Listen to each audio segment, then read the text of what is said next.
Bismillahirrahmanirrahim.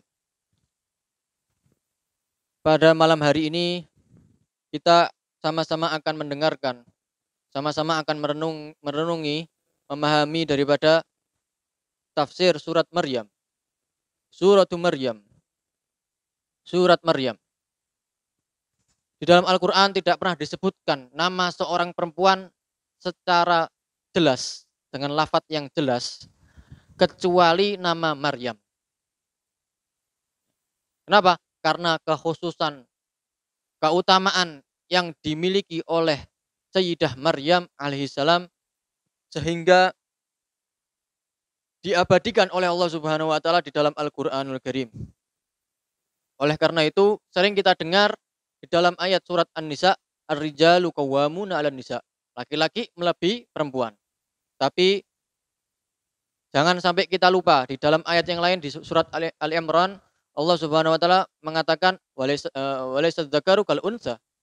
Nah, tidaklah laki-laki sama seperti perempuan. Artinya apa? Artinya pemberian Allah, rahmat Allah kepada hambanya itu sama. Kadar yang diberikan oleh Allah itu sama. Tidak membedakan laki-laki atau perempuan. Nah, semuanya sama. Perbedaannya apa? Perbedaannya siapa yang mau. Itu hanya perbedaannya di situ aja. Siapa yang mau? Siapa yang mau mendapatkan pemberian Allah? Siapa yang mau mendapatkan rahmat Allah? Siapa yang mau mendapatkan keutamaan dari Allah Subhanahu wa taala? Niscaya akan diberikan oleh Allah Subhanahu wa taala, baik itu laki-laki maupun perempuan. Tidak dibedakan. Baik laki-laki maupun perempuan, enggak ada perbedaannya. Oleh karena itu, seorang wanita ini, Sayyidah Maryam binti Imran, beliau dengan kelemahan yang beliau miliki, sebagaimana yang kebiasaan seorang perempuan yang telah Allah ciptakan, seorang perempuan Allah telah menciptakan seorang perempuan dalam keadaan setiap bulannya mengalami menstruasi. Nah, itu adalah suatu kelemahan bagi seorang perempuan karena pada waktu tersebut dilarang bagi mereka untuk melaksanakan ibadah. Ya, walaupun kelemahan-kelemahan yang dimiliki oleh seorang perempuan tidak tidak apa menjadikan tidak menjadikan mereka seorang wanita tidak apa tidak mengurangi kemungkinan bagi seorang wanita agar bisa dekat mendapatkan kedudukan yang tinggi di sisi Allah Subhanahu wa taala, ya. Karena yang Allah pandang itu bukan jumlahnya. Yang Allah pandang itu apa? Kualitasnya. Ya, oleh karena itu walaupun seorang wanita setiap bulannya mengalami menstruasi, ya, tidak beribadah kepada Allah, dilarang beribadah kepada Allah Subhanahu wa taala, akan tetapi nah, dengan ibadah tersebut, dengan di waktu mereka beribadah kepada Allah Subhanahu wa taala, sedikitnya mereka beribadah kepada Allah Subhanahu wa taala apabila didasari dengan ikhlas, diperbanyak niat-niatnya ketika beribadah kepada Allah Subhanahu wa taala, niscaya amal-amal ibadah tersebut akan diterima oleh Allah Subhanahu wa taala sehingga wanita tersebut akan ditinggikan derajatnya oleh Allah Subhanahu wa taala. Begitu banyak seorang wanita yang mendapatkan kedudukan wilayah dari Allah Subhanahu wa taala. Hanya saja kita tidak mengetahuinya. Karena kebiasaan seorang wanita itu di rumah, ya. Kebanyakan mereka menyendiri di rumah, ya.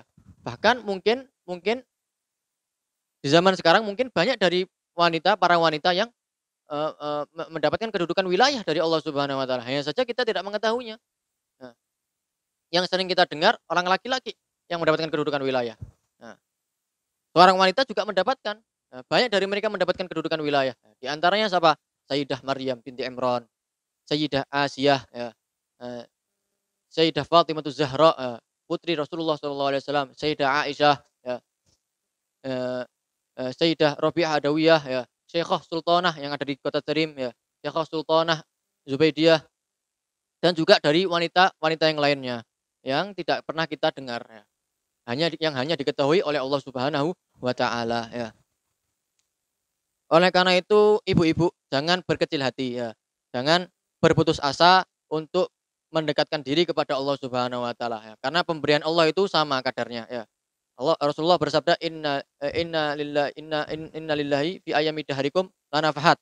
Ala fata'arradu laha. Sesungguhnya Allah Subhanahu wa taala memiliki di dalam hari-hari kalian terdapat pemberian-pemberian Allah Subhanahu wa taala, ala fata'arradu laha. Oleh karena itu carilah pemberian-pemberian Allah Subhanahu wa taala di hari-hari kalian. Nah, Allah Subhanahu wa taala Rasulullah sallallahu alaihi wasallam mengatakan fi ayyami dahrikum ya, di hari-hari kalian, bukan fi ayyami Hasan Basri atau fi ayyamil faqihil muqaddam ya.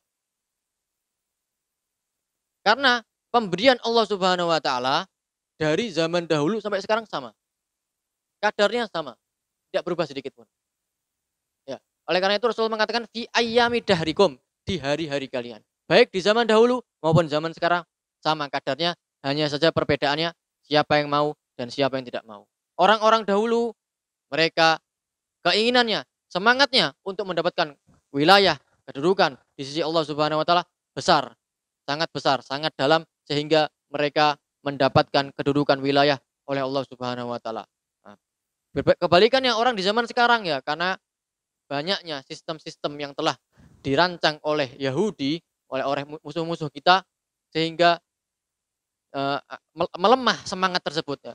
Keinginan tersebut menjadi lemah sehingga sangat jarang di zaman sekarang ini orang-orang yang mendapatkan kedudukan wilayah dari Allah Subhanahu wa taala. Nah, jadi kadarnya sama, baik itu laki-laki maupun perempuan ya. Surah Maryam. Bismillahirrahmanirrahim. Kaf ha ya ain shad. Allah Subhanahu wa taala memulai firman-Nya dengan ayat-ayat yang dengan huruf-huruf yang terpotong. Yang biasanya juga ada di ayat yang lain, di surat yang lainnya ya. Ayat-ayat yang surat huruf-huruf yang terpotong itu biasanya ada di awal ayat di setiap suratnya. Di awal ayat di sebagian surat di dalam Al-Qur'anul Karim. Seperti Yasin ya, Alif Lam Mim ya, di awal surat. Atau lagi Hamim, Alif Lam Mim ya, Alif Lam Ra, Hamim Ain Sin Qaf ya. Kebanyakan di awal ayat di sebagian surat di dalam Al-Qur'an Karim. Termasuk surat Maryam. Kaf ha ya ain shad. Apa maknanya? Makna hakikatnya, makna sebenarnya tidak ada yang mengetahui kecuali Allah Subhanahu wa taala ya. Tapi sebagian ulama ada yang memaknai kaf ha ya ain shad, ada yang memaknai bahwa makna kaf ha ya ain shad adalah maknanya itu adalah nama daripada namanya Allah Subhanahu wa taala. Jadi kaf ha ya ain shad adalah nama daripada nama-namanya Allah Subhanahu wa taala.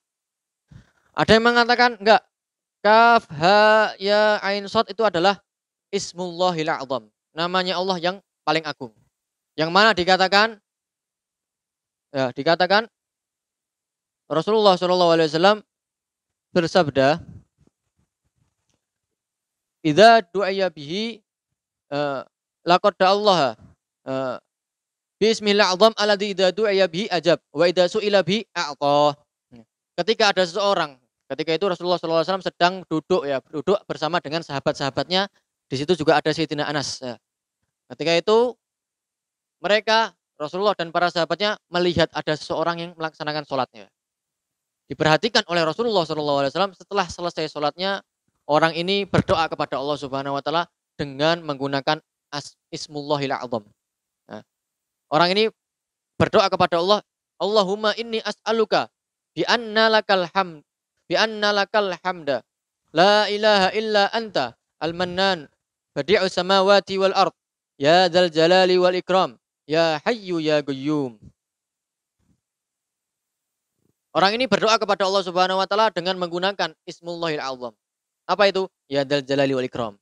Ya hayyu ya qayyum. Al-mannan badi'us samawati wal ard. Ini adalah Asma'ullahil A'zam. Rasulullah sallallahu alaihi wasallam bersabda, laqad da'allaha bi ismil a'zam alladzi idza du'iya bihi ajab wa idza su'ila bihi a'ta.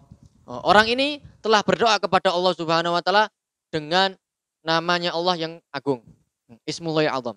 Yang mana apabila seseorang berdoa dengan Ismullahil A'zam, maka niscaya akan dikabulkan oleh Allah Subhanahu wa taala. Orang yang memohon kepada Allah dengan Ismullahil A'zam akan diberikan oleh Allah Subhanahu wa taala. Ya. Oleh karena itu, sebagian ulama mengartikan, memaknai kaf ha ya ain shad adalah Ismullahil A'zam, namanya Allah yang paling agung, yang mana apabila seorang berdoa dengan nama tersebut akan dikabulkan doanya oleh Allah Subhanahu wa taala, ya. Sehingga Sayyidina Abul Hasan Asyadzili beliau memasukkan di dalam wiridnya yang biasa dibaca setelah sholat asar. Wirid daripada Abul Hasan Asyadzili, Sayyidina Abul Hasan Asyadzili, beliau memasukkan di dalam wiridnya potongan-potongan daripada huruf yang ada di awal ayat di sebagian surat dalam Al-Qur'anul Karim. Beliau sebutkan di dalam wiridnya kaf ha ya ain shad kifayatuna, ha mim ain sin qaf himayatuna, ya. Yasin, ya. Alif lam mim, ha mim sampai 7 kali. Ya. Beliau sebutkan semua itu potongan-potongan huruf tersebut. Kenapa? Karena beliau tahu bahwa potongan-potongan huruf ini yang ada di awal ayat di sebagian surat di dalam Al-Qur'an Karim adalah namanya Allah yang agung, yang mana apabila orang berdoa dengan nama tersebut akan dikabulkan oleh Allah Subhanahu wa taala, sehingga beliau masukkan potongan-potongan huruf tersebut di dalam wiridnya beliau yang biasa dibaca setelah sholat asar, ya. Wirid Asyadzili, ya. Ada yang mengatakan, sebagian ulama ada yang mengatakan bahwa setiap hurufnya memiliki makna. Jadi kaf, ha, ya, ain, shad, ada 5 huruf. Setiap hurufnya memiliki makna. Kaf artinya apa? Kafin li khalqih, yang mencukupi ciptaannya, yang mencukupi makhluknya. Yang kedua, ha, kaf ha, ya. Ha artinya apa? Hadin li ibadih, ya, yang memberikan hidayah kepada hambanya. Kemudian yang ketiga, kaf ha ya, ya. Yang ketiga ya artinya apa? Yaduhu fauqa aidihim, kekuasaan Allah di atas kekuasaan yang lainnya. Yang keempat, ain. Kaf ha ya ain. Ain artinya apa? Alimun bibariyatih, yang maha mengetahui dengan makhluknya, maha mengetahui dengan makhluknya. Yang kelima, shad, ya. Kaf ha ya ain shad. Shad artinya apa? Shadiqun fi wa'dih, yang menepati janjinya, yang maha menepati janjinya. Ya, jadi setiap huruf memiliki makna. Ini pendapat sebagian ulama, ya. Pendapat sebagian ulama, ya. Adapun makna hakikatnya, makna sebenarnya tidak ada yang mengetahui kecuali Allah Subhanahu wa taala. Zikru rahmati rabbika 'abdahu Zakaria. Kemudian ayat selanjutnya, zikru rahmati rabbika 'abdahu Zakaria. Nah, surat ini zikru menjelaskan rahmat daripada Tuhan kamu. Siapa Tuhan kamu? Tuhan kamu. Khitab ini tertuju kepada Nabi Muhammad. Rabbika. Ka maksudnya siapa? Khitab ini tertuju kepada Nabi Muhammad SAW. Surat ini menjelaskan tentang rahmat Tuhan kamu wahai Muhammad kepada abdahu, hambanya Allah Subhanahu wa taala, siapa? Zakaria, Nabi Zakaria. Jadi surat ini menjelaskan rahmatnya Allah yang diberikan kepada Nabi Zakaria alaihissalam. Ya. Dikatakan disebutkan rahmat, ya. Allah Subhanahu wa taala menyebutkan dengan lafaz rahmat, dengan kalimat rahmat. Kenapa? Karena nantinya pemberian yang akan Allah berikan kepada Nabi Zakaria, pemberian yang diberikan oleh Allah Subhanahu wa taala kepada Nabi Zakaria, seorang anak, ya, adalah seorang anak yang akan disebutkan nanti di ayat selanjutnya, itu adalah merupakan rahmatnya Allah Subhanahu wa taala. Merupakan rahmatnya Allah Subhanahu wa taala. Sehingga Allah sebut, ya, dengan lafaz, dengan kalimat rahmat, ya. Karena pemberian anak itu adalah rahmatnya Allah Subhanahu wa taala. Zikru rahmati rabbika abdahu, kepada hambanya Allah Subhanahu wa taala, siapa? Nabi Zakaria. Allah mensifati Nabi Zakaria dengan abd. Abd itu adalah artinya hamba. Abd ini magam yang paling tinggi di sisi Allah Subhanahu wa taala. Ubudiyah adalah magam yang paling tinggi di sisi Allah Subhanahu wa taala. Penghambaan kepada Allah Subhanahu wa taala itu adalah magam yang paling tinggi di sisi Allah Subhanahu wa taala. Allah Subhanahu wa taala mensifati Nabi Zakaria dengan abd. Abd, hamba, dinisbatkan, disandarkan dengan dhamir, ya, hu. Abdahu disandarkan dengan dhamir, ya, mudhaf dengan dhamir. Kalau di dalam ilmu nahwu disandarkan kepada dhamir yang kembali kepada Allah Subhanahu wa taala. Ya, abdahu. Hambanya Allah Subhanahu wa taala. Ya. Abad yaitu siapa? Hamba di sini maksudnya hamba di sini adalah Nabi Zakaria. Nah, Allah mensifati Nabi Zakaria dengan makom yang paling tinggi yaitu abad ubudiyah. Ya. Disandarkan kalimat abad ini disandarkan kepada dhamir yang kembali kepada Allah Subhanahu wa taala. Oh, alangkah nikmatnya Nabi Zakaria. Nah, mendapatkan pujian dari Allah Subhanahu wa taala. Makom yang sangat tinggi di sisi Allah Subhanahu wa taala. Pertama, beliau mendapatkan makom ubudiyah, makom yang paling tinggi di sisi Allah Subhanahu wa taala. Yang kedua, disandarkan sifat beliau itu abad itu penghambaan tersebut disandarkan kepada Allah Subhanahu wa taala. Hambanya Allah Subhanahu wa taala. Kalau kita bahas di dalam ilmu nahwu idhofah ya, al-idhofah. Idhofah itu artinya ada dua isim digabung jadi satu ya. Dua isim bertemu. Satu isim bertemu dengan isim yang lain sehingga menghasilkan satu makna. Isim bertemu dengan isim lain menghasilkan satu makna. Nah, kalau kita bahas di dalam ilmu nahwu, kita bisa memahami bahwa di sini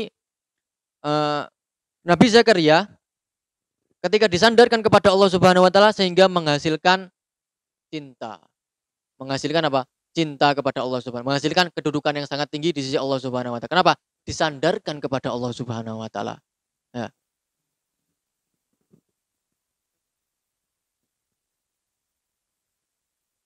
Ubudiyah adalah makom yang sangat tinggi di sisi Allah Subhanahu wa taala sebagaimana yang Allah sifati yang pernah Allah sifati kepada kekasihnya Nabi Muhammad SAW.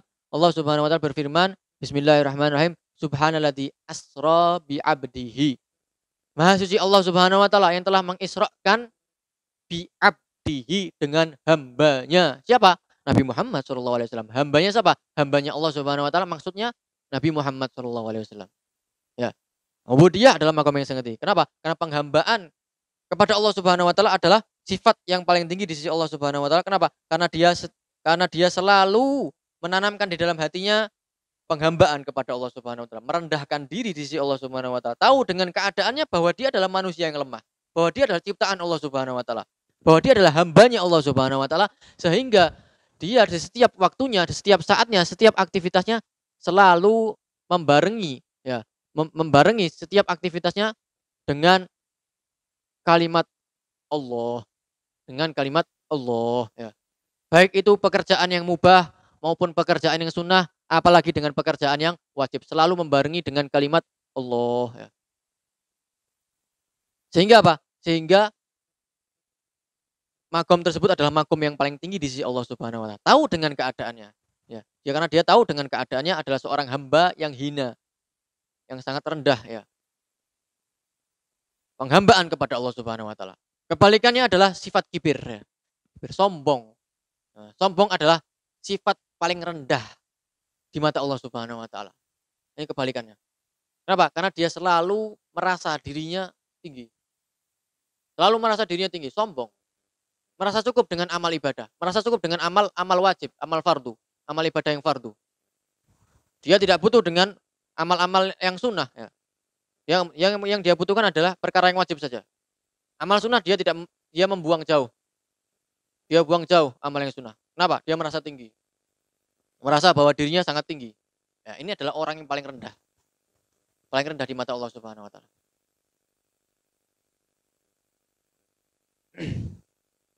Orang yang man tawadda'a lillah, kata Rasulullah, man tawadda'a lillah rafa'ah. Barang siapa yang bertawaduk karena Allah akan diangkat derajatnya oleh Allah Subhanahu wa taala. Ini adalah sifat ubudiyah. Tawaduk karena Allah Subhanahu wa taala artinya apa? Tahu dengan dirinya bahwa dia adalah hambanya Allah Subhanahu wa taala. Tawaduk karena Allah Subhanahu wa taala sehingga apa? Apa hasilnya? Apa yang akan diberikan oleh Allah Subhanahu wa taala? Rafa'ahullah, akan diangkat derajatnya oleh Allah Subhanahu wa taala. Kebalikannya, man takabbara wada'ahullah, akan direndahkan dirinya oleh Allah Subhanahu wa taala. Mungkin dia di awal dia memiliki derajat yang tinggi. Ketika dia sudah sombong, akan diturunkan oleh Allah derajatnya. Direndahkan oleh Allah derajatnya. Kenapa? Karena sifat sombong. Ya. Sifat sombong ini awal dosa. Pertama kali dosa apa? Sombong ya. sombong. Itu sifatnya siapa? Sifatnya iblis. Nah, itu pertama kali dosa yang ada di eh, eh, eh, yang terjadi sebelum sebelum penciptaan Adam, sebelum penciptaan Nabi Adam alaihissalam. Nah, sifat sombong. Karena sifat sombong tersebut ya, karena sifat sombong tersebut sehingga Allah Subhanahu wa taala apa?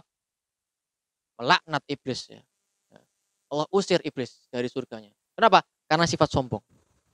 Kenapa? Sifat sombong itu paling rendah.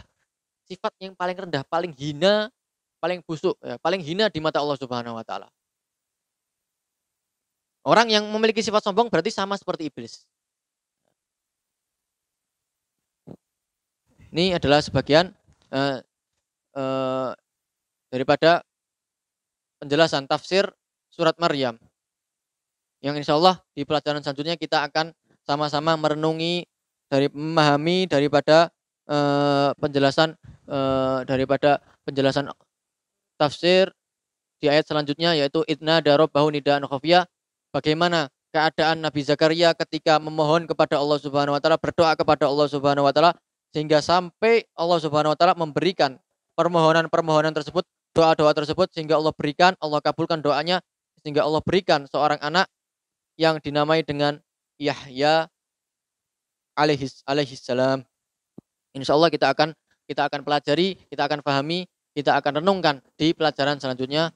Nasrullah taala ya ja'alana min ladina yastami'una qawla fa yattabi'una ahsana. Allahumma la tahrimna khairan ma indaka li syarri ma indana. Wassallallahu ala sayyidina Muhammadin wa alihi wa sahbihi wasallam. Walhamdulillahirabbil alamin.